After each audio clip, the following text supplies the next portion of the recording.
This man is an invincible presence in the apocalypse. Not only have they hoarded billions of supplies to build their own base, but also subdued the boss of the zombie world to serve as their lackey. Even the myriad sea creatures worship him as the Sea King. They come to the seaside punctually every month to admire his divine might, hoping to be fortunate enough to receive the king's blessing. Just as the sea creatures were wondering why they had yet to see the Sea King, Chenluo, accompanied by the Sea Princess and Jiang Chushue, suddenly appeared at the seaside through a void walk. Seeing this, the sea creatures immediately knelt down and called out in unison, "Greetings to the great Sea King." At that moment, the red lanternfish spoke obsequiously, reporting to the great Sea King, "There are 126 sea tribes qualified to attend the gathering. 122 have arrived. There are still 14 absent." Hearing this, Chenluo was immediately enraged. "Mark down those who didn't show up, daring to disdain my divine might. I will not be lenient." At this moment, Chenluo also noticed two sea creatures transformed into human form. The female was very gentle looking, while the male was showing off his muscular upper body. These two were not accelerated by Chenluo's time powers, yet they had quickly advanced to king level. He thought to himself, "These two are already mature sea creatures. No use in raising them further. Might as well perhaps find a reason to kill them." Seeing the Sea King's gaze on them, the female immediately knelt down with a splash. Bebe greets the great Sea King, but the man stood still, unmoving. Seeing this, Chenluo immediately asked, "Why do you not kneel?" Unexpectedly, the other party did not regard Chenluo at all, and retorted, "I am not accustomed to kneeling." At those words, all the sea creatures shouted in unison, "Swordfish, how dare you be so bold? Even we without legs can kneel. Can't you with legs do the same? You are clearly showing contempt for the divine might of the Sea King." Hearing this, Chenluo appeared expressionless, but inside, he was secretly pleased. Isn't this the opportunity to eradicate the roots? Seeing the situation turning bad, the swordfish transformed back into its original form, ready to flee, muttering, "You spineless creatures can kneel. Only fools would believe he has divine power. Goodbye." Seeing this, Chenluo did not indulge it, and immediately used a spatial exile to pull it back. "Trying to run? Do you have the ability?" At this moment, the swordfish was a bit stunned. Before it could understand the situation, it heard Chenluo shout, "Behold my divine power. Time stop. Freeze it for me." He then quickly signaled Jiang Chushue with his eyes. Jiang Chushue was also very perceptive, and promptly cast time stop on the swordfish. The next second, the sea princess appeared in front of the swordfish with a divine sword, shouting, "You dare to disrespect my brother. Die." This scene shocked all the sea creatures. They all declared, "Indeed, the divine power of the great Sea King is profound and unfathomable." The swordfish was truly frozen in midair, unable to move. As soon as the words fell, the sea princess swiftly decapitated it with a slash of her sword. Seeing the situation, Chenluo immediately started to talk nonsense with a straight face. 2 years ago, as the Sea King, I bestowed endless divine power upon the sea tribes. That's why he had the chance to transform into human form. Ungrateful for the blessings from me, his death is indeed not pitiable." At these words, all the sea creatures shouted in agreement, "Well deserved. Without the Sea King's blessing, how could our strength possibly grow so fast? The Sea King is awesome. We swear to follow the Sea King to the death." It must be said that Chenluo was indeed good at bluffing. Then he said solemnly, "Red Lanternfish, tell me the top 5 performers from last month who transported humans. I will bestow divine power upon them." But to his surprise, the great sea turtle, not hearing its name, became unhappy, quickly claiming, "My performance was the best. Why isn't my name there?" Hearing this, the vertical river turtle muttered to itself, "Cousin, you're so brave to dare to question the Sea King right to his face." Hearing this, Chenluo did not blame him, but explained, "You've already received a blessing once. If you want to reach above king level, the divine power required will be a bit much. Your current performance is not enough. Wait until it is, and I will naturally bestow divine power upon you." Upon hearing this, the great sea turtle immediately expressed gratitude. "Thank you for your cultivation, Sea King. I will work even harder in the future." But at this moment, Bebe suddenly came over and said, "It's my first time seeing the Sea King. I didn't prepare any gifts, so I offer one of my companion pearls. It can greatly enhance the effects of ice powers. I hope the Sea King will kindly accept it. I wonder if I have the good fortune to serve by your side." Though Chenluo verbally refused, "How could I take such a precious treasure from you?" his body was honest, readily taking the pearl offered by Bebe, and said, "Since you are so sincere, I will reluctantly accept it. From now on, you will serve as my mate alongside Red Lanternfish." But at that moment, Wan Jiangue suddenly sent a telepathic message to Chenluo. "Immortal Chen, the zombie emperor Big Strong has just obtained a king-level crystal. Hurry over." Without a second word, Chenluo used Void Walk to arrive at Big Strong's base, then immediately praised him. "You did well, kid, to have killed a king-level mutant." Hearing this, Big Strong was shocked, muttering to himself, "I haven't even warmed up this crystal, and Big Brother already knows. No need to think. It must have been that traitor who told him. It seems this kid can't be kept around." Seeing this, Big Strong didn't dally, and immediately took out the king-level crystal and offered it to his big brother, although he was reluctant in his heart. If Big Brother wanted it, what use was there in hiding it? It was better to hand it over proactively to make a good impression. Seeing Big Strong's proactive approach, Chenluo was taken aback and immediately expressed, "What kind of person do you take your big brother for? This is something you exchanged with your life. How can I accept it? Your goodwill. Big brother appreciates it." Secretly thinking, when the monster onslaught comes, Big Strong's combat power cannot be underestimated. Keeping it to enhance its own strength is more prudent. I cannot covet what others desire at this time, otherwise, will it still obediently follow my command? With this in mind, Chenluo immediately said with a smile, "Actually, brother came here just to tell you, if you obtain high-level corpses in the future, remember to keep them for me. I have a use for them. If there's nothing else, Big Brother will take his leave first." Upon hearing this, Big Strong hurriedly said, "Big Brother, wait a minute. Take this guy away too. I have endured him for a long time. He does nothing at my base and that's bad enough, but he even dared to flirt with my female zombie subordinates." Hearing this, Chenluo's bladder trembled, nearly wetting himself with fright, and he thought to himself, "This guy has quite the heavy taste, harboring such special fetishes." Under the strong insistence of both Big Strong and Wan Jiangui, Chenluo had no choice but to agree to take him back to Dawn City. After returning to the base, Rice immediately ran excitedly towards Chenluo, shouting, "This is great, this is great, you're finally back." Then, she pounced on Chenluo, knocking him to the ground. "Come with me right now, this instant. I have a fortune to offer you." Hearing this, Chenluo was overjoyed, thinking that if Rice calls it a fortune, then it must be immensely beneficial for him. At that moment, Rice said in a deep voice, "Since the journey this time is rather long, it would be more convenient for me to transform and lie on your shoulder." After saying this, Rice transformed into a cat and jumped onto his shoulder, and then Chenluo, following Rice's directions, used void walking. 2.5 hours later, they finally arrived at the destination, Flying Continent. Rice said, "Your fortune is not yet here. You need to wait patiently. During this time, you absolutely cannot leave, and there is a certain risk associated with this opportunity, so be very careful. Hurry and send me back first." Hearing this, Chenluo immediately used spatial banishment to send Rice back to Dawn City, and he himself immediately changed into his divine attire, quietly waiting for the opportunity to come. Sure enough, after waiting for 2 days, Chenluo finally saw the fortune that Rice had mentioned. A giant mutant fell from the sky, and judging from the aura it emitted, its strength had definitely reached the Emperor level. Chenluo, who had lived for 12 years in his previous life, had only seen king-level mutants. Emperor level was unheard of. Chenluo then daydreamed about the Emperor level crystal.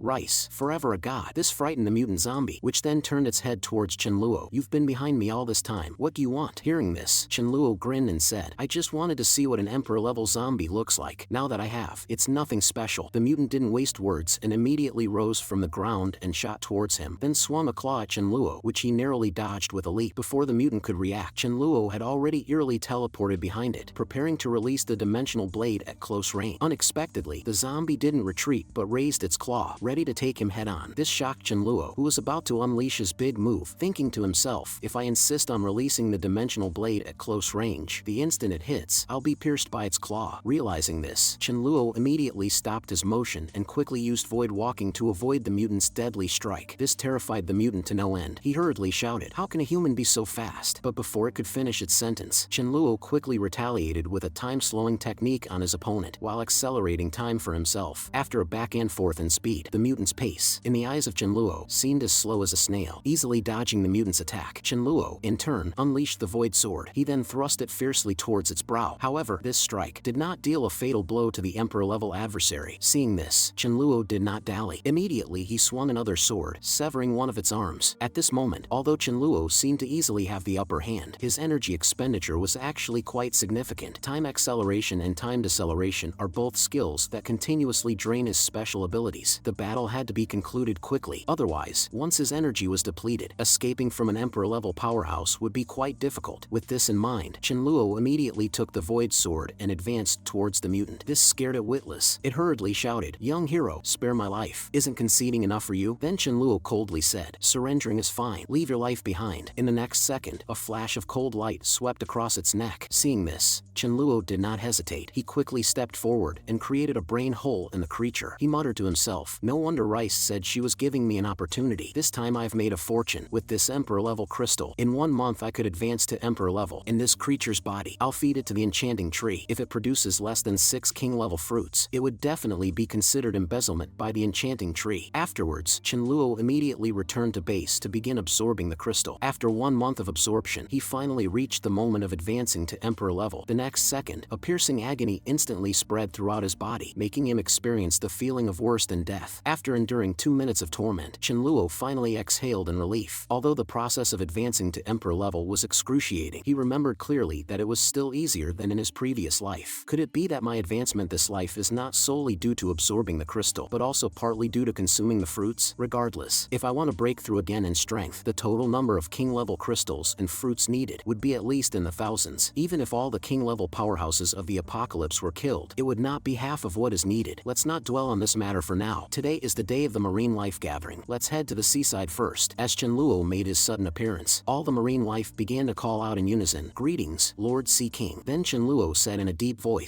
"Red Lanternfish, report the attendance situation." Upon hearing this, she immediately knelt down, reporting to Lord Sea King, "There are 146 qualified to attend the 3rd Marine Life Conference. 138 are present. The 9 from the Sea Tribe who were absent last time, we have forcibly brought here to await Lord Sea King's disposition." As she spoke, she ordered her subordinates to bring forth the absentees. Then Chenluo smiled slightly. "Considering it's your first offense, I will spare your lives this time. Take them back and detain them for 1 year. If there's a next time, I will not be so lenient." Although Chenluo verbally expressed his intention to spare them, his inner thoughts were focused on waiting until they grew to king level, at which point he would promptly eliminate them. At this moment, the marine creatures were still foolishly shouting their thanks for Sea King's mercy. Suddenly, a shark spoke anxiously, reporting to Sea King, "I have urgent news." In fact, 2 of the marine creatures who didn't show up today didn't just not come, they were eaten by a sea serpent on their way here. Luckily, I swam fast enough to narrowly escape a similar fate. Upon hearing this, Chenluo immediately became furious and shouted, "Such audacity, to defy my authority and slaughter my subjects. No matter where this sea serpent hides, I will make it pay for its actions. All sea clans heed my command. Set out immediately and find it." The sea serpent, now terrified by the massive hunt orchestrated by the sea's formidable creatures, muttered to itself, "It was just 2 marine creatures. Is there a need to make such a fuss over me?" Despite its complaint, the sea serpent had to surface to avoid the relentless pursuit. But just as it breached the water, a glowing hand reached out and grabbed it with no resistance, dragging it into a block of ice. A flash of dark luster passed, and the ice block seemed to vanish, seamlessly blending into the vast icy landscape as if nothing had happened. 3 days later, the marine creatures reported having turned the ocean upside down, with no sign of the sea serpent. Red Lanternfish hastily explained that they had indeed spotted it, but upon reaching the Antarctic, it mysteriously disappeared without a trace. This infuriated Chenluo, who immediately cursed them as a bunch of good-for-nothing drunkards. "So many of you chasing one sea serpent, and you let it escape. No matter, I want to see a body, dead or alive. Issue the command. Intensify the search. I refuse to believe that such a big serpent could just evaporate into thin air. If it's not in the sea, my men on land will find it." But just then, Zhao Zi came with good news for Chenluo. "Bro Chen, our members reported finding the armor pants on Plum Continent. Please hurry over to confirm." Without delay, Chenluo used Void Walk to reach Plum Continent, where the recently discovered armor was presented to him. Upon close examination, he noticed a faint line at the knee and intricate patterns made of mysterious runes inside. This had to be the pants of the armor set, he thought. If the set didn't include a belt or necklace, then he would have completed the set. With this thought, he eagerly put on the pants, eager to test out any special effects. He kicked fiercely towards the sky, but was surprised to find no shocking wave of force. At that moment, Chenluo was utterly perplexed, thinking to himself that it can't be possible that, unlike all other set pieces with special abilities, these pants only improved defense. Meanwhile, elsewhere, Big Strong was vacationing at the beach with Thorn Queen when they suddenly saw a king-level strongman spewing flames at the sea. Without hesitation, Big Strong flew into the air, vowing not to let anyone disrupt his date. "You dare to ruin my outing? I'll make sure your head is wide open." With that, he threw a heavy punch at the flame-wielding individual, only for it to be blocked by Jiang Bao's flame shield. Seeing this, Jiang Bao didn't indulge it, and without a second word, he spewed out a scorching flame at it. However, to his surprise, his attack not only failed to harm Big Strong, but even exposed his own flaw. Seizing the moment, Big Strong found the right opportunity, and with a counterpunch landed a heavy blow on his face. Struck by the punch, Jiang Bao plummeted to the ground like a cannonball. Watching a crowd of zombies smiling wickedly as they surrounded him, muttering about having a marine creature for a meal, Jiang Bao shouted, "You bunch of small fries, trying to gang up on me? Don't run away when my backup arrives." Big Strong was unimpressed and retorted, "Even if you call for help, what will it do? Help collect your body?" Before he could finish his sentence, dozens of king-level fighters arrived at the scene, shouting, "Who's the dead man who dared to cause this trouble?" At that moment, the bewildered Big Strong was a bit stunned, thinking to himself, when did king-level marine creatures become so plentiful? Moreover, their numbers kept increasing. Soon nearly 100 king-level marine creatures had arrived. Seeing this, Big Strong chose not to dawdle and admitted defeat right there. "Bro, don't get excited. It was all my fault just now. Let's talk this out." But before he could finish, Jiang Bao slapped him with a loud smack across the face, shouting, "Weren't you acting all tough before? Why are you cowering now? Do you think you have the strength to fight me?" Then Red Lanternfish coldly walked over and said, "Just kill him and be done with it. Don't waste Sea King's time with this. Hearing this, Big Strong immediately realized that the chance of escaping from so many king-level fighters was almost zero. His only option now was to call for help from his big brother. Meanwhile, on the other side, Chenluo was considering how to help Mi Li break through to Emperor level as quickly as possible, because when the monster descends, Mi Li's role would be crucial. If they combined absorbing crystals and eating fruit, it might only take about 100 days to advance. However, this suggestion was immediately rejected by Rice, who said 100 days was too long and insisted on using time acceleration to assist her, or she wouldn't have time to understand her new abilities. Upon hearing this, Chenluo hurriedly asked if there would be any side effects, to which Rice admitted there might be some, but nothing significant compared to the impending crisis. Upon hearing this, Mi Li immediately said if Rice thought so, then he should go ahead with her plan, as she also wanted to help in the upcoming crisis. Chenluo was touched and immediately took Mi Li into his arms. But at that moment, Zhao Zi suddenly came running over, shouting, "Big trouble, Brother Chen. Big Strong has sent a distress signal, saying he's in mortal danger, and the enemy is so formidable that you wouldn't be blamed for not going." Upon hearing this, Chenluo turned pale with shock, thinking to himself, what kind of terrifying being could it be that would make Big Strong say such a thing? Could it be an Emperor-level fighter? Without further thought, Chenluo immediately sent a telepathic message to Big Strong, reassuring him, "Don't panic, Big Brother is on his way." With this message, Big Strong felt emboldened and shouted, "I've got backup too, just you wait." As his voice fell, Chenluo used a spatial ability to appear at the scene instantly. Seeing him, Big Strong quickly cried out, "Big Brother, I'm here." At this declaration, all the marine creatures were shocked and started exclaiming, "Isn't that Sea King? How could he be the brother of a zombie?" Taken aback, Chenluo paused, realizing a case of mistaken identity. Meanwhile, Big Strong still cluelessly sent a telepathic message to Chenluo, "Isn't this weird, Big Brother? All these guys are king level. Maybe we should just run away with Thorn Queen." But as soon as he finished speaking, the marine creatures all knelt before Chenluo and shouted in unison, "Hail Sea King." At this moment, Big Strong was utterly dumbfounded. My big brother is the Sea King? He found the person before him both familiar and strange, always knowing his brother was mysterious, but never to this extent. Just then, Jiangbao mustered the courage to ask, "Lord Sea King, is this zombie really your brother?" Chenluo thought that it was time to reveal the truth, as they would need to work together in the future, but being the Sea King and declaring brotherhood with a zombie was indeed inappropriate. Wondering how to explain, Chenluo had a flash of inspiration and began to bluff with a serious tone. "Back in my days of traveling the human world, I indeed took this lad as my junior. Now that we're all one of our own, let's just let bygones be bygones, shall we?" Hearing this, Jiangbao dared not say more and hurriedly suggested, "No hard feelings. After all, it's a case of no fight, no acquaintance. Why doesn't Brother Big Strong hit me back?" Understanding the situation, Big Strong immediately admitted his fault too, asking Jiangbao for forgiveness. The Thorn Queen was confused at this moment, but still understood the gravity of the situation. When Big Strong signaled his followers to come and pay respects to the big brother, Thorn Queen was the first to kneel down. The whole scene had thoroughly shocked her, forcing her to submit to this human. After resolving the issue at hand, Chenluo returned to the base to assist Mi Li with time acceleration. During this process, he had a revelation. He thought of combining his time and space abilities to create a space where time flowed slower than the outside world. With this in mind, Chenluo immediately began to merge the two abilities, quickly creating a specific space-time area. Seeing this, Mi Li asked with curiosity, "Brother Chenluo, what is this?" But no sooner had Mi Li asked the question than Chenluo spat out a mouthful of blood, startling Mi Li considerably. She cried out in alarm, "Husband, what's wrong with you? Why are you suddenly injured?" As Mi Li quickly cast a healing spell, Chenluo insisted he was fine, even though the episode had shattered his crystal, just like the first time he had used time acceleration. Chenluo then spoke in a grave tone, "Quick, go get me 2 clocks." He began to test the temporal flow within the space-time area, and after staying inside for 3 minutes, he was pleasantly surprised to find that only 1 minute had passed outside. This meant that Mi Li's advancement speed could be increased threefold, while he could also attend to other matters. However, he was unsure how long the space-time area could be maintained, and thus, it was crucial not to waste any time inside it. With this in mind, Chenluo immediately decided that the area should be used in rotation by Mi Li and the Sea Princess to maximize its utility. However, this suggestion was met with opposition from Rice, who insisted that Mi Li be allowed to advance to Emperor level first and that the Sea Princess should not use the area before that. Hearing this, Chenluo turned pale, wondering if Rice had predicted that the Sea Princess might go berserk again after her advancement. It seemed his plan to have his sister play along with his act would have to be delayed. A month and a half later, after Mi Li had advanced to Emperor level and was excitedly looking for the Sea Princess, having realized a divine purification skill during her advancement, concerned that his sister might occasionally go berserk due to consuming mysterious meat, Chenluo had Mi Li purify the Sea Princess's heart of any murderous desires. Although the Sea Princess was reluctant, she complied at her brother's request. Without hesitation, Mi Li performed the divine purification on the Sea Princess. seconds. As the purifying light slowly entered her body, the icy look in the sea princess's eyes began to soften. Meili continued to release the purification non-stop for more than 10 minutes until her abilities were drained, yet she could not fully suppress the murderous intent within the sea princess. This made Chenluo's scalp tingle with unease, realizing that even the emperor-level Meili could not completely remove the negative influence of the meat. It was a sobering reminder of how terrifyingly powerful the owner of the divine armor must have been. At that moment, Chenluo finally understood why zombies could advance without absorbing crystals. If the owner of the divine armor was associated with darkness, then everything made sense. After his mysterious death and the subsequent explosion of his body, the dark and evil energy within him had spread across the globe, giving rise to the species of zombies. These energies could only be absorbed by zombies, allowing them to survive without food. Survivors, on the other hand, improved their levels by absorbing the zombies' crystals. This meant that the survivors were indirectly absorbing the power of the divine armor's owner. His blood and power contaminated the land, leading to the emergence of mutated creatures. His flesh fed the creatures that ate it, inducing rapid evolution. His weapons and armor scattered across the world were instrumental in the proliferation of life. When a whale falls, myriad creatures thrive. As for the most important crystals, were they taken by the one who killed him? If so, Chenluo hoped that person had simply taken the crystals and left, for if he could kill the original owner of the divine armor, who could stand against him? The forthcoming monster invasion was most likely in search of the divine armor and its crystals. With the information at hand, Chenluo deduced the true nature of the apocalypse, piece by piece. Pulling his thoughts together, he took a deep breath, resolving to prepare for the upcoming monster onslaught. Thinking ahead, he quickly asked Meili how many people had reached level 10. Meili immediately responded that there were 56. Curious about his question, she asked why he wanted to know. Chenluo requested that Meili pass along a message to prepare these 56 members for advancement to king level and to inform them about the imminent monster descent. They had the choice to accept his help to advance quickly, but those who did had to fight at the forefront, with cowardice being met with death. He also asked to convey a message to Zhao Zi to notify the sea tribes to convene the 4th Oceanic Creatures Congress the next day. Having laid out his plans, Chenluo then kissed Meili on the cheek, murmuring words of gratitude for her hard work. Afterward, he approached the sea princess and shared with her a wild plan. As the 4th Oceanic Creatures Congress was convened as usual, Chenluo staggered to the seashore. The marine creatures were baffled by his appearance and expressed their concern, asking what had happened to him. Chenluo, pale and weak, simply said, "It's a long story, but what I want to know is if you all will swear eternal loyalty to me." Upon hearing Chenluo's request for eternal loyalty, the vertical river turtle was the first to declare, "I swear to be loyal to you, Sea King, to the death. Whoever dares to harm you, I shall be the first to extinguish them." Bebe also pledged, "I am willing to serve Sea King for life, unwavering until death." Red Lanternfish immediately bellowed, "My loyalty to Sea King can be witnessed by the sun and the moon." Following this, the marine creatures one after another shouted their oaths of loyalty to Sea King, proclaiming that if they were to break their vow, they should be struck by thunder from the heavens 5 times over. Chenluo feigned extreme weakness, but inside he was chuckling to himself. Who is truly loyal to me? We shall soon see. Then, with a dispirited expression, Chenluo revealed, "A traitor has emerged among my confidants. While I was blessing the sea tribes, she stole my divine power, my divine armor, and even attempted to assassinate me. That traitor will likely be pursuing me soon. I need everyone to do their utmost to hold her off for 1 hour until my divine power can be restored." But before he could finish, a voice filled with cold murderous intent echoed along the shoreline, "Sea King, your time has come." As the voice fell, a figure clad in purple armor wielding the king's sword appeared midair, the antagonist of the day, the Dark Witch Sea Princess. At that moment, Jiang Bao coldly challenged, "Who dares to disrespect Sea King? To strike at a god, you must step over my dead body." As soon as these words fell, Sea Princess exuded a terrifying aura, her voice emanating a chilling coldness. "Today, I'm only here to execute Sea King. Those who don't wish to die, stay out of the way, or be ready to face a god's wrath." Upon hearing this, Red Lanternfish immediately roared with righteous indignation, "What arrogance! Not only do you insult Sea King's majesty, you dare to commit deicide. Everyone, follow me. Let's fight to buy time for Sea King." That, under the direction of Red Lanternfish, the sea creatures launched a ferocious offensive against Sea Princess. What of an emperor-level fighter? If so many attacks hit, surely she cannot withstand them, they thought, which was why the sea creatures remained somewhat calm. To everyone's horror, however, Sea Princess, who had taken so many hits, did not suffer even a scratch. It became evident that this woman had indeed stolen Sea King's divine power, or she would not have been able to defend like this. Then, with a sneer, Sea Princess uttered, "You had the choice of heaven, yet you did not walk it. Hell had no gate, yet you've broken through it." With these words, she unleashed a devastating ground-splitting slash towards the sea. In the next second, the marine creatures were catapulted into the air like flying fish. Seeing this, Chenluo, the drama king, didn't dawdle and instantly pretended to be blown away by the shockwave with great exaggeration. As Chenluo touched the ground, Sea Princess suddenly appeared before the Sea King in a blink, and the climax was set to unfold. With a shout from Sea Princess, commanding Sea King, meet your demise, a massive dark magic missile fiercely shot towards Chenluo, who now had no escape. Just as the missile was about to hit, a shadowy figure suddenly swooped in front of him. At this critical moment, it was Red Lanternfish who stepped forward, taking the fatal blow for the Sea King, whispering with her dying breath, "As long as I stand, you shall not harm the Sea King in the slightest." Chenluo, witnessing this scene, stood frozen, taken aback by the unexpected loyalty of Red Lanternfish. Then Sea Princess, clapping her hands, mockingly said, "Such loyalty to one's master is truly touching. However, Sea King, you can't escape your fate today." She proceeded to trap the marine creatures that had genuinely fought against her in a dark barrier, while those who were slackers or pretenders were left aside. Chenluo urgently cried out, encouraging everyone to hold on as his divine power was on the verge of returning, asserting that with united efforts, they could capture her with at most the loss of 20 or 30 comrades. Upon hearing this, some marine creatures stopped pretending and defected to the enemy, including Chenluo's personal maid Bebe. Although it was all a play directed by Chenluo, the defection of so many creatures still disappointed him. Even Red Lanternfish began to reproach Bebe. "How could you do this?" Bebe retorted that she was merely seeking a powerful patron and did not wish to join Chenluo in death. Just then, Vertical River Turtle stealthily approached the Sea King and, lifting the weakened Chenluo, proudly announced to Sea Princess, "Great Sea Princess, I have captured the Sea King for you. I am ready to serve you as the new deity of the sea." In the moment of Vertical River Turtle's smug satisfaction, Red Lanternfish immediately cast a mental illusion spell, leaving him looking foolish and unwittingly releasing Chenluo. Taking advantage of the situation, Big Sea Turtle wasted no time and employed the mountain's crushing weight technique, pinning Vertical River Turtle underneath. Filled with righteous fury, he berated, "You ungrateful beast, today I shall sever family ties and remove you, the calamity, for the Sea King." Meanwhile, Jiang Bao sought to buy time for the Sea King by facing Sea Princess alone, but Sea Princess, having taken a liking to the plot, instantly eliminated Jiang Bao with a Light of Annihilation technique, murmuring that her brother had said that the play wouldn't be complete without the death of one or two sea creatures. However, this act of violence did not deter the loyal creatures. Instead, it invoked their ferocity. They collectively roared, "For the glory of the Sea King, let's fight this battle out." At this juncture, Chenluo, the overall director, had also found the answer he sought. The play had reached its end. He then pronounced with modulation in his voice, "Everyone has worked hard. My divine power has returned." He thought to himself that it was essential to play up to the situation. Failing to show even a hint of a miracle would simply lack flair. Chenluo pointed to the sky and shouted loudly, "I say, do you believe in light?" As soon as the words fell, a holy beam of light really appeared in the dark sky, enveloping the Sea Princess within it. The marine creatures watching the scene were shocked and started exclaiming, "This is too miraculous. Long live Lord Sea King!" And Sea Princess screamed in pain within the beam of light. At that moment, Chenluo slowly floated into the air and indifferently said, "Divine power, annihilate." In the next second, Sea Princess disappeared as if she had evaporated from the world. Although Sea Princess was actually banished back to base by Chenluo using spatial powers, in the eyes of all the marine creatures, the strong opponent that they altogether could not defeat was just taken down by Lord Sea King with one move. However, many of the marine creatures were shocked and felt uneasy at the same time, wondering if Lord Sea King had noticed their treacherous behavior during the commotion, especially Bebe, who immediately fell to the ground with a thud, crying out, "Lord Sea King, I realize my mistake. I won't dare to do it again." The marine creatures who had turned traitors earlier also knelt down honestly, praying in their hearts that Lord Sea King would forgive them this once. But just then, Red Lanternfish suddenly ran over and shouted, "Not good, Lord Sea King. Jiang Bao has sacrificed himself." Hearing this, Chenluo smiled slightly and said, "Take a closer look. Is it really dead?" Upon hearing these words, the marine creatures went forward to check carefully and confirm that indeed it was dead, with no signs of life left. Seeing that the atmosphere had been heightened to this extent, Chenluo then nobly declared, "Jiang Bao was loyal and protected his lord, and he bought precious time for me to recover my divine power. As a reward, I will use my divine power to bring him back to life." Upon hearing this, all the marine creatures present were astonished, exclaiming, "How is that possible? Did Lord Sea King just say he will bring back the dead?" But under the incredulous gazes of everyone, Chenluo shouted loudly, "Divine power, revive." And in the next second, Jiang Bao actually slowly opened his eyes and quickly exclaimed, "Wasn't I killed in battle? Is this heaven?" Chenluo immediately said with a straight face, "Those who believe in me shall have eternal life. Even the King of Hell cannot take Jiang Bao away from me. That's my word." It turned out that the holy light beam and the miraculous resurrection were actually the work of Meili, hiding in the air and helping secretly. This instantly baffled all the marine creatures, who started exclaiming, "Believers in Sea King shall have eternal life. From now on, all members of the marine tribe swear loyalty to the Sea King. After all, if Lord Sea King can revive us, what do we have to fear?" Upon hearing this, Chenluo was ecstatic, silently praising himself. This act was a smash astonishing success. From now on, at my command, these marine creatures will be fearlessly loyal. Just then, Red Lanternfish said indignantly, Lord Sea King, how shall we deal with these traitors? Chenluo replied coldly, kill them. Their actions have deeply disappointed me. As his words fell, the loyal marine creatures immediately began to purge the traitors. Then, he collected the corpses of these creatures into his spatial ability, saying with great righteousness, although these ungrateful beings betrayed me, in consideration of our past master-servant relationship, I shall personally lay them to rest. Everyone, you may leave now. While Chenluo said this, he was thinking to himself, this is a windfall. 96 king-level crystals and bodies will more than suffice to elevate 56 level 10 members to king level. However, at that moment, Chenluo suddenly thought of a loophole. A single king-level crystal can promote a level 10 being. After promoting them, killing them not only recovers a king-level crystal but also grants a king-level corpse. Feeding the corpse to the enchanting tree would yield a king-level fruit. This is a buy one get one free deal. With this in mind, he immediately notified everyone telepathically, if you encounter any level 10 enemies, don't kill them outright, capture them alive. Then, Chenluo delivered the king-level marine creature corpses to the enchanting tree, which was overjoyed. Cooperating with you is the best decision I have made in my tree life. Now, I'm feasting on high-quality meat until I'm sick of it. Chenluo didn't waste words and directly inquired whether it had broken through in strength. You've consumed so many corpses and shared half of the king-level fruits. You should have broken through by now. He thought if the tree didn't have emperor-level potential, giving it the fruits would be wasteful. Upon hearing this, the enchanting tree hurriedly explained that it had indeed gained significant strength but seemed to have hit a bottleneck and was unable to progress further. Could I get an advance of 10 fruits to see if I can break through? Chenluo readily agreed to the enchanting tree's request since its advancement to emperor level would benefit everyone. Now, it's time for me to focus on comprehending my skills. A month later, Chenluo's signature technique had once again made a breakthrough. The range of his void walking had shattered all norms. He could now go anywhere on Blue Star with just a thought. His void walking could not only reach the heavens but also traverse the deepest oceans. Rice was shocked upon hearing this and immediately begged Chenluo to take her to the moon. Chenluo patted Rice on the shoulder and said seriously, I can't fulfill this request for now. First, taking someone with me would greatly increase the consumption, and second, the distance is indeed too far. I'm not completely confident about it, but for now, I can take some pictures on the moon for you. With that, Chenluo performed a void walk to the moon and was pleasantly surprised to find that his emperor-level physique didn't require a spacesuit in space. But just then, an astronaut approached Chenluo. He rushed over and started talking incessantly. After conversing, Chenluo learned that Jill was an astronaut who had lost contact with Blue Star shortly upon arriving on the moon and had survived till now with the abundant supplies in the space station. He then eagerly asked Chenluo why he had suddenly appeared and what had happened on Blue Star. Hearing this, Chenluo did not keep him in the dark and immediately told him about the apocalypse that had erupted. He also asked if he had seen anything strange on the moon. Jill hastily said that indeed he had. When he had just arrived at the moon, a blue and a black orb suddenly appeared near the Earth. The two orbs then violently collided, causing an explosion. Eventually, the black orb plummeted towards the Earth. On hearing this, Chenluo immediately went pale with shock. That black orb must be the original owner of the divine gear, no doubt about it. The timing of its fall coincided exactly with the onset of the apocalypse. The cause of the apocalypse was this dark power user who had been reduced to nothing by his opponent's single attack. His flesh and blood contaminated the entire Earth. Thinking of this, Chenluo quickly asked Jill about the other blue orb. Did it also fall to Earth? Jill immediately said that it was too fast and he did not see it clearly. Hearing this, Chenluo fell into deep thought. Judging by the color of the orbs, Chenluo guessed that the one who defeated the divine gear's original owner must be an ice power user. He then took some supplies out of the extraordinary space and gave them to Jill as thanks. Jill was just about to ask Chenluo to stay with him a little longer when the latter disappeared with a void walk. After returning to base, Thunder King eagerly shouted, Master, I have advanced to Emperor level, and Congealed Frost has also reached the pinnacle of King level. Hearing this, Chenluo immediately walked into the room, murmuring to himself whether Congealed Frost had also been working hard lately. Hearing this, Congealed Frost smirked and said, Impressive, right? I'm just one step away from advancing to Emperor level. As soon as this was said, a terrifying thought suddenly surfaced in Chenluo's mind. Congealed Frost is an ice power user, and her tears can restore extraordinary powers. Most crucially, she does not experience pain during her advancement. Could she be the blue orb that defeated the divine gear's original owner? But soon he dismissed his own guess. If that were the case, he would have died 100 times over when he first offended Congealed Frost. Congealed Frost's uniqueness might just be because she ate a piece of flesh from the blue orb after it was injured. Just then, Rice suddenly shouted that there was big trouble. She sensed that the time for the monsters to descend had been moved up. They would arrive on Earth in 15 days. Seeing this, Chenluo immediately asked if she could sense the outcome of the upcoming battle. Rice then said with a worried face, judging by the outcome, the crisis seems to have been averted. But in a sense, it is also a failed ending, Rice didn't know why she had such a strange premonition. It appeared to be a success on the surface, but in reality, it was a failure. Moreover, she had a vague premonition that there was a shocking secret hidden in Antarctica. It was absolutely necessary to avoid that place and especially to keep Chenluo from knowing, because the time was not right. Upon hearing this, Chenluo was greatly startled and hurriedly asked Rice if she could calculate the time and location of the monster's arrival. Hearing this, Rice did not hesitate and immediately began her foresight. She quickly calculated that the monsters would arrive around 1 o'clock in the afternoon in half a month, descending in a forest in the western part of Plum continent. Half a month later, after arranging everything, Chenluo came to the predicted location of the monster's descent ahead of time to survey the situation. Sure enough, as Rice had foretold, not long after his arrival, he sensed a strange spatial fluctuation. Subsequently, a gigantic blue-green gate, dozens of meters long and 100 meters high, materialized out of thin air in the forest. As the vast spatial gate slowly opened, the next second, countless monsters of various forms startlingly appeared on Blue Star. Chenluo roughly estimated that there were at least 500 to 600 monsters, all of them above king level in strength. Then these monsters unanimously knelt to the ground, paying homage to a large monster in the center, clearly indicating its extraordinary status. Moreover, this creature's eyes were a distinctive red and blue. Upon closer inspection, Chenluo realized that the red one was not an eyeball, but a gem-like object. What was even more bizarre was that an octopus was clinging onto the creature's back. Could this octopus be an inside agent of the monsters on Blue Star? However, at that moment, the monsters suddenly cried out in unison in their language. In the next second, these heartless monsters began to wail in agony. Chenluo was somewhat baffled. Could it be that they were weeping for the original master of the divine gear? If that was the case, then it would confirm all of his previous conjectures, based on his memories from his past life. These monsters had come specifically for that set of divine gear, and they must be the kin of the original master of the divine gear. The moment he found the helmet, they had locked onto Blue Star's location, leading to the descent of the monsters. But just then, the monster leader suddenly turned its head towards Chenluo, giving him quite a fright. He thought to himself that even though he was hiding in a deeper layer of space, he had been discovered. Immediately, Chenluo switched to another location to hide. But what happened next completely shocked him. He saw the monsters take out a purple crystal and start to absorb energy from it. In just 2 minutes, 13 monsters broke through to Emperor level. Following this, the monster leader babbled on, seemingly planning some sort of action. A pity that Chenluo could not understand a word. To figure out the monster's next move, Chenluo decided to capture one and subject it to severe interrogation, having Mengyin try to communicate with it. A game of cat and mouse was about to begin. As the monster leader gave an order, the monsters quickly split into 4 groups, each heading in different directions, presumably to advance towards different continents and slaughter all life on Blue Star. This was the scenario Chenluo was hoping to see. If all 500 plus king-level monsters were together, he really wouldn't have the confidence to win this battle. Now, it was as if he had been given the opportunity to break them down one by one. Oddly enough, the 13 Emperor-level monsters did not leave, but stayed to continue absorbing the crystal. This frightened Chenluo, who thought to himself, what on earth do these monsters intend to do? Could it be that they are trying to advance beyond Emperor level in a short amount of time? Upon realizing the powerful energy contained within the crystal, Chenluo had an epiphany. No wonder in his past life, even with Emperor-level strength, he still couldn't handle some monsters. It was because their power had already surpassed that level. Although Chenluo wanted to take advantage of their pre-promotion state to eliminate the threat permanently, he knew his current strength was insufficient. The immediate priority was to deal with the scattered monsters first. Chenluo then followed a squad to Flying Continent, while another headed towards the Kangaroo Continent, Dawn City's stronghold. Upon seeing this, Chenluo immediately commanded telepathically, eliminate all invaders. Not a single monster should escape. The response was immediate, and the forces sallied forth to the battlefield, chanting, those who offend our blue planet shall be pursued and vanquished no matter the distance. Soon, the Dawn City army intercepted the monsters. Seeing the vast number, Thunder King immediately declared his intention to take the lead to distract the monsters, urging the rest to set an ambush and trap them all. Melee instantly offered to boost his status to the maximum, warning Thunder King to be cautious as the enhancement effects would only last for 10 minutes. She then cast strength, speed, and a regenerative healing buff on Thunder King. Meanwhile, the monster leader suddenly shouted in disbelief that the decoys they had sent out were under attack. Another monster shook its head, sighing that they too were nothing bait. Despite knowing their master had died, they still had to continue the search for the murderer. It was clear the higher-ups wanted to use them as bait to test the killer's strength. This statement infuriated the monster leader, who sternly reminded everyone to watch their words. The talking monster quickly shut its big mouth, recalling the red gem in the leader's eye, a monitoring device sending live images back to their home planet. The leader solemnly stated that their mission was not only to find the murderer but also to return the crystals and armor to their home planet, with continuous reinforcements on the way. So, what's the hurry? The leader said. Continue with the plan. Once Thunder King unleashed a terrifying aura, he He dashed into the crowd of monsters with a lightning flash. Before the monsters could react, Thunder King appeared before one and sent it flying with a thunderous punch. The monsters were taken aback, exclaiming that this dog's strength must have reached Emperor level. But what of it? They declared. With over 100 of us at King level, we can take him down. Brothers, let's fight together. Thunder King didn't hesitate, instantly speeding out of the encirclement and transforming into a war god, slapping the monsters around. But he quickly realized something was amiss. The monsters' defenses were astoundingly high, and despite Melee's full buffs, he couldn't kill a single one with his slaps. Thunder King then changed his tactic. With a loud cry of thunder, 5 bolts of lightning exploded in the sky, striking down at the crowd of monsters. At this moment, the monsters finally understood that this dog was not a physical fighter but a lightning ability user with a powerful offensive talent. Thunder King was like a god of thunder, controlling the purple sky lightning to harvest heads, causing screams to pierce the air. Even the monsters not hit by the lightning were fried inside out by the transmitted current. Although this attack inflicted widespread damage on the monsters, it also drained Thunder King significantly. Deciding to quit while ahead, Thunder King resolved to lead the dumb beasts into the ambush and then annihilate them together. With this thought in mind, Thunder King immediately shouted at the monsters with a sneer, "Come chase me, dummies." Although the monsters did not understand what he was saying, they could clearly feel that he was provoking them, so they immediately chased after him with a barrage of attacks. Thunder King pretended to be in a sorry state as he ran, shouting, "Stop hitting me, stop, it hurts, damn it." It must be said that this dog is truly cut from the same cloth as Chenluo. But soon, the monsters chasing after them sensed something was amiss. The ones with keen eyesight quickly shouted, "There's an ambush ahead, retreat." But it was too late, as they had already been led by Thunder King into the encirclement. Seeing this, Melee didn't hesitate, shouting urgently, "The leader has ordered a full assault. Leave none alive. Let's go." Upon her command, Congealed Frost launched the first strike against the enemy. In the next second, a hailstorm fell from the sky, causing widespread damage and slowing the enemies. Sea Princess used the Hand of Darkness to relentlessly reap heads, yelling, "Not one of you is getting away today." This terrified the monsters, who exclaimed in panic that there were so many Emperor-level beings among the natives. At that moment, one of the psychic-type monsters shouted, "Don't panic. I sense 100-strong King-level reinforcement team is on its way. It must be the backup our leader sent." But what they had been eagerly waiting for turned out not to be their own, but Chenluo's marine creature army, plunging them into deep despair. Upon witnessing this, a monster roared for its companions to scatter, and in the next second, detonated itself, causing heavy casualties to nearby members. Seeing this, the monsters laughed savagely, shouting, "Let's self-destruct too. We'll take some of them down with us." But their laughter was abruptly cut short, as Melee calmly cast several healing spells, instantly bringing the wounded back to full health. Then Melee declared confidently, "Brothers, charge boldly. With me here. As long as you're not taken out in one hit, I'll have you back to full health in no time." Meanwhile, on the flying continent, the team Chenluo was following split into 6 squads. Seeing this, Chenluo wasted no time, immediately following one of the squads, planning to start with them before taking down the others one by one. But just then, the monsters suddenly received an order from their leader to head to Kangaroo Continent immediately, as a powerful human force had been discovered there, and their forces had been ambushed. Hearing this, the monsters were stunned, exclaiming, "Could there be an ambush here as well?" But as soon as these words were spoken, Chenluo eerily appeared in front of them. With a shout of spatial storm, the space around the monsters exploded, and streams of turbulent wind began to lash at their bodies. A monster, gritting its teeth, charged out of the spatial storm and lunged fiercely at Chenluo. But just as its claws were about to pierce through him, Chenluo countered with a spatial banish, sending it back. He then immediately used spatial compression to reduce the storm's range, significantly increasing the frequency of attacks on the monsters. In just 3 minutes, more than 20 king-level monsters fell to Chenluo's surprise attacks. Meanwhile, on another front, the monster leader said reluctantly, "Our warriors sent to the Kangaroo Continent have been ambushed. They've been completely wiped out." A monster immediately turned pale with shock, yelling, "Could it be that these natives knew we were coming? To think they even set up an ambush in advance." Just then, the monster leader received yet more bad news. "We've been ambushed on the flying continent as well. According to the last message from my dying subordinate, the assailant is an Emperor-level space manipulator who also has the ability to teleport." As a fellow space manipulator, the leader understood all too well what teleportation implied. It was a divine skill within their space abilities. "I don't possess it," he admitted. "I haven't even touched the threshold of such a technique. And to think, in this backwater planet, there emerges a space manipulating genius. This person must not be allowed to live." Thinking this, the monster leader immediately ordered 12 Emperor-level elites to hunt down and kill this individual to prevent him from becoming a future threat. Meanwhile, Chenluo rushed back to his base, furiously casting time acceleration spells on his Tier 10 members. They had to advance before the next wave of monsters arrived. After 2 continuous hours of acceleration, 145 members finally broke through their limits, ascending to king level. But at that moment, Chen Guang suddenly shouted, "Brother Chen, something something terrible has happened. Scouts report that a large number of monsters have landed on Kangaroo Continent. What should we do now? Hearing this, Chenluo immediately ordered the base to enter a state of first-level combat readiness. Prepare for a tough battle. Cowards will be shown no mercy. He then quickly contacted Big Strong, instructing it to bring the zombie army to Dawn City for a rally. Simultaneously, the monster leader had also assembled his troops near Dawn City. With a tone of regret, he said, "If we had brought the laser cannon, we could have leveled this place in minutes. Poison Cloud, you will lead the charge. Make sure these lowly natives learn of our power." Poison Cloud confidently responded, "Rest assured, my leader, my poison has no cure. Just keep that space genius busy for me. Don't let him teleport me away." The leader quickly reassured, "Teleportation, though divine, comes at a great cost. If he dares to use it, he'll be left without any means to save himself, and at that point, I'll make sure he has no grave to be buried in." At this moment, Chenluo also spotted the approaching monster army. He immediately ordered a sortie from the city to meet them in battle, Big Strong leading the zombie horde. To encourage them to be willing cannon fodder, Chenluo tricked them, saying it was only a drill. "Whoever flees will end up like the Sea Tribe before you." With this declaration, the zombie army shouted their willingness to charge into the fray, declaring, "Even if we die, our big brother can bring us back." Only Thorn Queen whispered to Big Strong, "This doesn't seem like just a drill to me." Big Strong hastily replied, "Just hang back a bit during the fight. There's no need to rush forward for real." Then, leading the zombie army out of the base, Big Strong thought to himself, "I must play this leading role. Otherwise, who else would be desperate enough to charge forward? I'm the big brother's confidant. If I die, he's sure to revive me first." Under the leadership of Big Strong, the zombie army launched a kamikaze attack without regard for their own lives. The monsters also immediately threw various abilities at them. Upon witnessing this scene, the zombies were shocked and shouted that this exercise seemed too realistic. They urged each other not to disgrace their leader and to charge together. As the zombie army began to deplete, Chenluo quickly shouted orders for all members to attack, vowing not to spare any invaders of the blue planet. But just as the members rushed out of the base, a strange green rain suddenly fell from the sky. Seeing this, Chenluo realized the rain was highly toxic. Those who got drenched began to suffer from dizziness, weakness, and even some spat out blood. It turned out that a poison-type monster had tampered with the rain, causing those who were soaked to be poisoned. Although the range of the dark clouds wasn't vast, they were strategically placed on the monster's path of attack. Then Poison Cloud, with a grin, stated that in order to face them, one must first survive his poison rain formation. No sooner had he finished speaking than a pair of pure white wings appeared in the dark sky, blowing away the black clouds with their powerful flapping, while also releasing a warm breeze. The previously poisoned members were cured under the gentle wind. Mealy, enveloped in a glowing light at the rear, appeared like a fairy descending to earth, bolstering the morale of all members. Poison Cloud shouted in disbelief that his poison had been neutralized by a lowly inhabitant of the blue planet. Seeing this, the monster leader's expression darkened as he muttered about the surprising talents on this planet. Unexpectedly, the Sea Princess appeared on the battlefield clad in divine armor, exciting the monster leader who could not take his eyes off the armor. Although Chenluo was not fully aware of the monster's ultimate purpose, he knew that this armor was one of their objectives. Thus, Chenluo arranged for the Sea Princess to lure them away, aiming to eliminate the 300-plus king-level monsters first. At the sight of the divine armor, the 13 Emperor-level monsters, including the leader, were momentarily stunned. They knew that by collecting the full set of armor, they could return to their home planet immediately, even without finding the ancestor's killer. In truth, they did not wish to find the murderer since even their ancestor had fallen at his hands. Facing such a foe would likely lead to certain death. With this realization, the monsters exhibited ecstatic expressions, as the natives had inadvertently helped them assemble the complete set of divine armor. Before the monster leader could speak, the 13 Emperor-level monsters simultaneously charged at Sea Princess. With the boost from her shoes, Sea Princess' speed naturally far exceeded that of the normal Emperor level. It was impossible for these fools to catch up to her. However, the monster leader soon sensed something was amiss. Just when they were about to catch her, this woman would suddenly increase the distance between them. Clearly, she was kiting us. "No good," a monster said with eyes full of rage. "Leader, should we use our trump card to snatch the divine armor?" Upon hearing this, the leader immediately rejected the suggestion. "The trump card is only for dealing with the murderer. Otherwise, if we encounter him without it, we won't even have a chance to escape. Let's go back and join the main force first. Deal with the other natives before sorting her out." Meanwhile, Chenluo was having the time of his life on the battlefield. Every time a monster would use a powerful skill, he would banish another monster into the void to use as a meat shield. This caused great panic among the monsters, and no one dared to release their big moves lightly anymore. Seeing the Emperor-level monsters return to the battlefield, Chenluo was quite disappointed, thinking to himself that his strategy must have been seen through. So he quickly called his sister back using telepathy. Meanwhile, the monster leader was intently counting how many times Chenluo had used spatial walking. Although it couldn't believe that the opponent had used it over 40 times. "How many more times can you use your spatial divine skill, it thought. Once your energy is depleted, your end will come. With this in mind, the leader quickly ordered the other Emperor-level monsters to join the battle, but not to rush attacking the spatial talent, for teleportation is truly an unsolvable skill. At this moment, the leader had already quietly set his sights on melee, thinking to himself, target the healers first in team fights, so I will start with this woman. In the blink of an eye, the monster leader had silently charged a dimensional blade, releasing it at the unsuspecting melee with incredible speed. Other types might not notice, but Chenluo, being of the spatial type, was sensitive to any space fluctuations and would not miss them. Trying to play dirty with me? Ha, you're still too green, Chenluo thought. Just 2 meters before the dimensional blade could reach melee, Poison Cloud suddenly appeared involuntarily behind her. Poison Cloud was frightened out of its wits, its expression about to turn bewildered when the dimensional blade had already cleaved it in half. Seeing this, the monster leader's face was filled with disbelief. It couldn't believe that it had accidentally killed one of its own. How did that boy know I was going to strike? He shouldn't have had enough energy to activate instant movement again. Little did it know, the space divine skill, which seemed extremely draining in its eyes, was almost negligible for Chenluo. Seeing this, all the monsters abandoned long-range attacks and reluctantly switched to close combat. At this moment, Sea Princess also arrived on the battlefield and immediately summoned several eyes of darkness. The Emperor-level monsters saw this, but did not attempt to stop her, mockingly saying that the woman must be brain damaged. We just need to stay out of the array's range, right? But as soon as the words fell, all 12 Emperor-level monsters found themselves uncontrollably positioned right in the center of the eyes of darkness. The next second, the eyes of darkness began their merciless firing. One monster struggled to speak. Leader, didn't you say that this divine skill couldn't be used many times? Why can he still move all of us into the array? Hearing this, the monster leader was silent for a moment before speaking in a deep voice. Trust me, this divine skill is incredibly draining of energy. He definitely can't use it many more times. Upon hearing this, the monsters all began to try to forcibly break through the constraints of the formation. However, time and time again, they were teleported back into it by Chenluo. Seeing this, Sea Princess didn't dilly-dally. She promptly rewarded each of the foolish creatures with a crippling weakness. At the same time, Chenluo also inflicted them with a time-slowing spell, instantly reducing their speed manifold, rendering them unable to evade the attacks of the dark eyes. At this moment, one of the monsters, with a ferocious light in its eyes, shouted, I can't take this anymore. If this continues, we will lose. If we don't use our trump card now, we'll all die. No sooner had the words left its mouth than the monster transformed into a pool of black liquid. In the blink of an eye, it became a beast emanating a strong, sinister aura, with a creepy cackle escaping its lips. Chenluo immediately sensed trouble because the creature's power was definitely above Emperor level. However, he thought to himself that such a drastic power increase in such a short time surely couldn't last. With this in mind, Chenluo promptly used a time acceleration spell on the creature. To this, the beast just scoffed at him and then turned to attack Sea Princess nearby. Thankfully, the armor activated a shield just in time, and Sea Princess narrowly escaped disaster. Knowing the shield wouldn't last long, Chenluo understood he had to deal with the monster quickly, or his sister's life would be in peril. So, he further accelerated time. Unexpectedly, even after 2 minutes of continuous acceleration, the creature showed no signs of dissipating. Far from perishing, the monster broke through Sea Princess's shield. It was only then that Chenluo realized this creature was not a short-lived existence. He immediately cast a spatial banishment on the monster, sending it hundreds of miles away, thinking to himself that this move could only buy them a little time. Now it's time for me to play my ace, he thought, as he instructed his sister to hold on, assuring her he would be right back. However, no sooner had Chenluo left than the monster silently returned. To Sea Princess's utter surprise, the creature did not immediately attack her but instead charged straight at her dark eyes. With several booming explosions, the dark eyes, conjured by the divine gear, were effortlessly destroyed by the monster. Seeing this, Sea Princess didn't waste any time. She immediately used the boots from her divine gear to activate a speed boost and fled. The monster let out a sly chuckle. Trying to run? It's not that easy. As the words fell, with unbelievable speed, it grabbed Sea Princess in its grasp, frightening her greatly. She quickly unleashed a dark deterrence in an attempt to use a psychic attack to break free, but to no avail. The move had no effect on the beast. Then, Sea Princess plunged her sword fiercely into the monster's chest, but even the divine sword could not inflict any damage. At this moment, Sea Princess was utterly bewildered, wondering what level this monster was. Even clad in a full set of divine gear, she found herself powerless to fight back. Just as the monster was about to forcefully take the divine gear, Chenluo arrived just in time with Jiang Chushua via Void Walk. Pointing at the black monster, he shouted urgently for her to immobilize it. Hearing this, Jiang Chushua didn't hesitate and immediately used time stop on the creature. The next second, the hand that was about to strip off the armor came to a sudden halt. This threw the monster leader into a panic, who urgently yelled for his minion to hurry up and seize the divine gear, wondering why it was just standing there. The creature seemed not to hear and remained motionless. It It dawned on the monster leader that the culprit for this was the girl Chenluo had brought to the battlefield. It must be her control over the creature, likely with a time stop or rare ability, 1 in a billion even across the universe. If the higher-ups heard of this, support would surely arrive sooner. With this revelation, the monster leader couldn't help but laugh out loud, mumbling Zao Warudo, Zao Warudo. Although Chenluo didn't understand the meaning behind its words, he took the creature's delight as an opportunity to take their lives. He sent out a telepathic message to all his allies to rally to his side and focus their firepower